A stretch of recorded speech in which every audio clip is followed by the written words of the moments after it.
Hello, great people. I'm back again. Like I said, we'll continue to debunk the lies. Yes, concerning the 1966, I have yet another revelation. I've not seen it before. I came in contact with this recently. Meanwhile, some of, oh, it is no longer those times the media was in the hands of certain people. Now, we control the media as well. Watch this video and we'll be right back. So, those conditions, the Igbos eventually excelled and became about maybe 65 to 70% of the officer corps in the army. Okay. So, when you start making any selection, whether for a platoon attack or for company attack or whatever, there's always that tendency that the officer corps, the Igbos, will be in preponderance. Yes.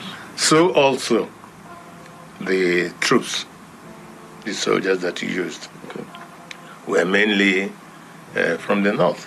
Okay. That didn't mean anything. Yeah. Now, we had in our group, apart from the Igbos, this is to debunk that claim of Igbo. We had Major Adewale, who was Yoruba. Yes. We had Swan Tongue from the north. Okay. I've never heard of it.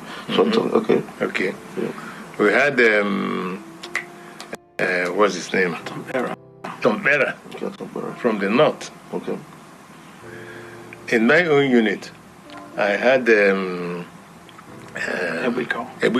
Bob Ebiko, Okay. who was from the Delta.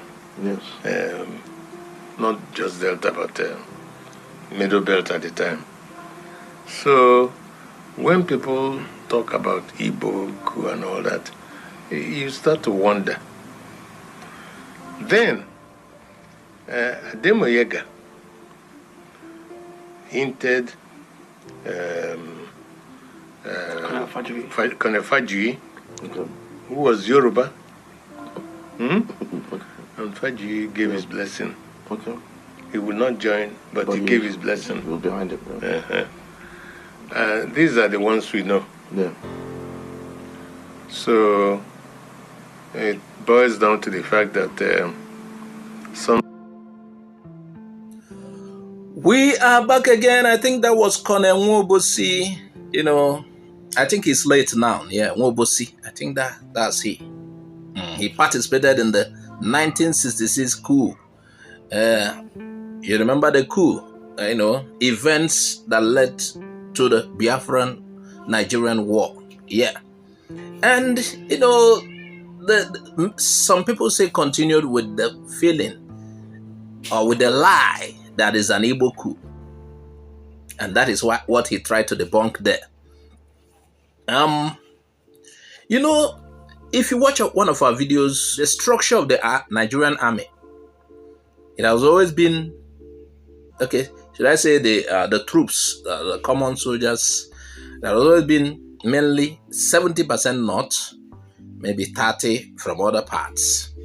Now, based on what Nwobosi is saying, he said 60% to 70% of the officers' corps in the army, as at that time, were mainly Igbos. They were totally in charge. We are totally in charge in most places. So you wonder why we want a coup. Is it to be extra? I don't really know why the coup will happen. If it's an Igbo interest, look at what he said. We were in control. So why? They said Zeke was a ceremonial president whatsoever. I don't know. But we were in control. So you wonder what triggered the coup. What inspired the coup? Except based on what Adewale Ademoyega said. They initiated a coup to stop injustice to release Awolowo from jail and make him president. Now, based on his explanations, Ademoyega hinted Colonel Fajui, who I think was a senior officer at them, because Ademoyega and most of the rest are junior officers, majors. Colonel Fajui did not participate. No, I'm not participating, but I'm in support. It's like in army, if you give your consent or if you are aware, automatically you are part of the coup. Because if you hear it, you are supposed to inform the authorities that these guys are doing this. But he kept calm. Because now, another reason he kept calm, it could be he is in support of the coup. Would Fajui be in support of an Igbo coup? A coup inspired by Ndibo to help themselves. Think about it. For you who still call it an Igbo coup. The coup had the consent of Fajui, though he's not participating physically. He was just, oh, right on, guys. For he to give the coup a blessing, he would have been hinted, this is our plan. This is what we intend to do. And he has looked at it. Oh, nice. You know, these days, it wasn't the days of mobile phone. Those days they had landline. You know, Army uses radio message and the rest of them, which during my time growing up, I met also. Yeah. When my father was working in a bus station, yeah, they use radio message too, and other things. So look at it properly. If Fajui gave that coup a blessing, what really happened? That means it is favorable to him. Oh, I don't know whether somebody is getting what I'm saying. If we're in the church, people will start clapping. Pastor, right on, right on. But that's how we are seeing it. For those who still call it an Igbo coup, now he mentioned participants in the coup. He mentioned people like Adewale Ademoyega was among the 5 majors. You know, 5 majors spearheaded it. 5 majors spearheaded it. 5 main planners. Then other people are, you know. So, these are the 5 top people. And one of them wrote a book. Adewale Ademoyega still wrote a book while they planned the coup. And he was still alive after the coup. He wasn't among those executed. He wasn't among those executed. They lived. Even Colonel Ben Bulie, you heard what he said. Even though, according to Bulie, some of the things that happened wasn't their plan on that day.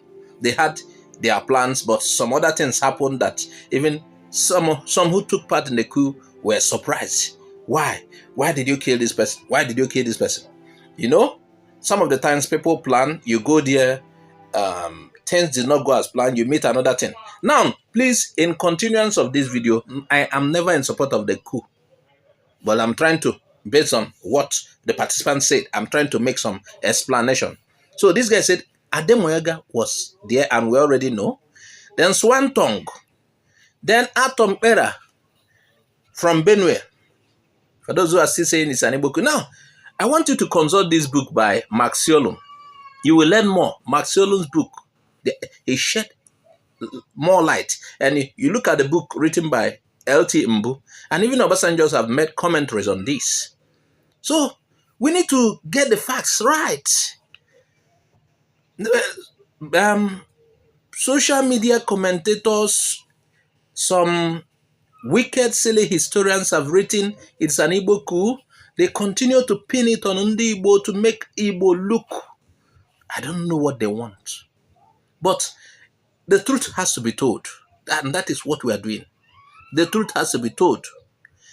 Now, he said in his unit, Mwabosi said in his unit, he mentioned another guy, Ebeko, from Delta State. So all of these people participated.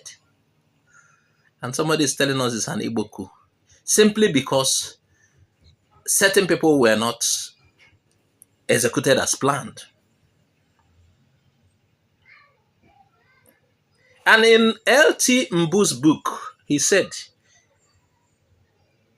Ahmadu Bello was aware of the coup. Even Akintola, they said Akintola started training on use of firearms.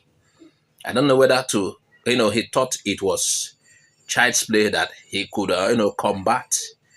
He was being trained by Sergeant Lagema, who was also killed. Look at. So, to cut the whole story short, they said the plan was to install Awolowo. Though Mobasi did not say this here, but if you read through some other books, and I've watched Yoruba commentators, several of them, saying it was a plan to install Awolowo, to release him. Awolowo was imprisoned by Balewa's government. So why do you still say it's an Igbo coup? We will continue to debunk the lies. Time has passed when the media is in the hands of some people. We are here. If they refuse to teach the stories in the school, people will get to know the truth. Whatever has happened, the truth needs to be told. You can't withdraw this from our school curriculum and expect people to just continue like that. No, people need to know the truth. Please share this video. If you have not subscribed to our YouTube channel, please subscribe. I am Azuka Uzo OJ. Bye-bye for now.